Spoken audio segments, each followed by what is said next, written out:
Welcome back. We're going back to our top story now, where the fighting continues between Hamas and Israel. And joining us now to discuss the conflict further is Alex Traiman. He's the CEO and Jerusalem Bureau Chief of the Jewish News Syndicate. Alex, thanks for joining us. Given this unfolding crisis, worsening by the hour, what are Israel's top priorities right now?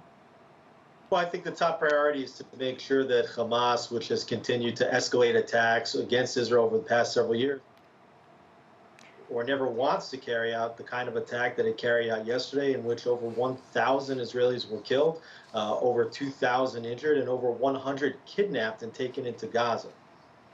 Israelis expect that an extensive networks of informers, agents and high-tech surveillance will do its job. What went wrong? Why didn't Israel's intelligence detect this attack? Yeah, this was a huge security failure and intelligence failure for the Israeli security establishment. The Gaza border is one of the most heavily protected borders in the world and one of the most heavily surveilled borders.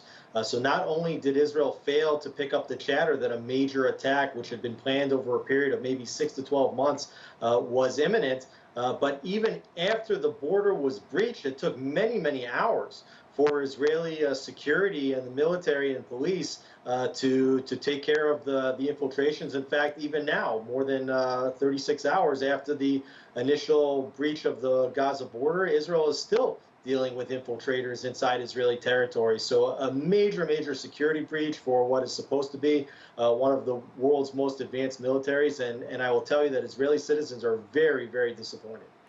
And Alex, correct me if I'm wrong, I believe I just saw some video on Twitter with some fighting in the West Bank between Hamas and Israeli authorities. Is there this danger or concern that this conflict is going to spread further, not just in the West Bank, but also into Lebanon? And what about the added threat of attacks from Hezbollah? What about the options there if that happens? Absolutely. There's only bad options. Obviously, Israel doesn't even want to be fighting against Hamas in Gaza, but there are many fronts, some external to Israel and some internal to Israel. You mentioned the northern front, where you have Hezbollah with 150,000 long-range and precision-guided missiles pointed at Israel to its north. And you also have terrorist entities roaming inside the Palestinian Authority-controlled territories in the West Bank, known in Israel as Judea and Samaria. And you also have Israeli Arab citizens inside major Israeli population centers that have also become agitated over the last several years. So Israel could find itself fighting multiple fronts along its borders and also fighting within its own territories. What about the situation for Palestinian civilians caught in this conflict between Hamas and Israel? Living conditions were already difficult.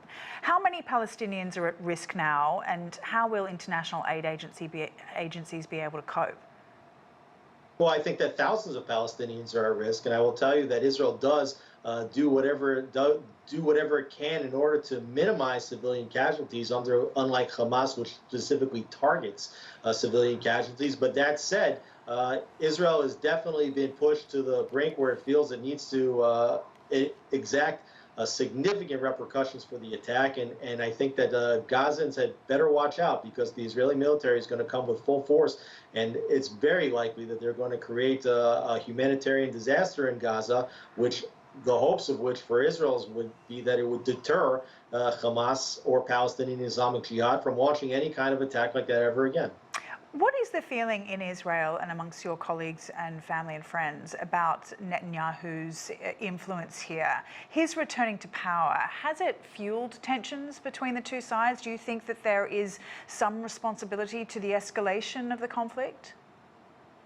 Well, we've seen a continued escalation of the conflict throughout much of the 15 years of Netanyahu's tenure, but also in the year in which Netanyahu was out of office, and you had Yair Lapid and Naftali Bennett running the Israeli government, and you didn't see any cessation of violence, rather a continuation, in fact, an escalation of violence. So I don't know that Netanyahu is the cause of the escalation, but Netanyahu is certainly being held responsible by the Israeli citizens for this major security breach, and it will be up to him to determine what the response to the attack will be. And I can tell you that the Israeli citizens are expecting the government to make a very, very forceful response right now. All right, Alex, appreciate your time. Alex Traiman there for us, CEO and Jerusalem Bureau Chief of the Jewish News Syndicate.